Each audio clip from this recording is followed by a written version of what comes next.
घटनेत तशा तरतुदी आहेत, कोर्टाचे आदेश आहेत, शासनाचे अनेक GR निघालेले आहेत आणि प्रशासनाने सुद्धा आपल्या आदिवासी कोळी जमातीला या आधी हजारो जात प्रमाणपत्र आणि त्याची वैधता दिलेली आहे।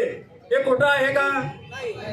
पण जर समजा यांनी याआधी आपल्याला जात प्रमाणपत्र दिली, त्याची वैधता करून दिली, मग आताच तुम्ही देणे बंद का झालं?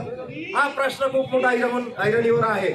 मी तुम्हाला सांगू इच्छितो, आपल्या आदिवासी कोळी जमातीच्या मानगुटीवर TRTI असेल, आदिवासी विभाग असेल आणि त्या बेकायदेशीर जात पडताळणी समित्या असतील, त्या आपल्या मानगुटीवर भूत बनवून बसलेल्या आहेत।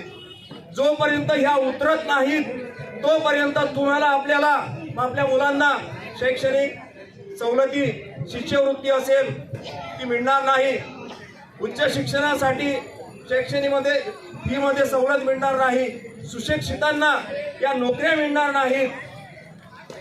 यामुळे आपला शैक्षणिक, आर्थिक आणि सामाजिक विकास सुद्धा रखडलेला आहे आणि ते षडयंत्र आपल्या समाजाच्या विरोधात शासन प्रशासनाला लावून हे आदिवासी विभाग, याच्या सोबतीचा महसूल विभाग असेल, सामाजिक न्याय विभाग असेल, या साऱ्यांनी मिळून आपल्या विरोधामध्ये हे मोठं षडयंत्र राबवण्याचं काम सुरू केलेलं आहे।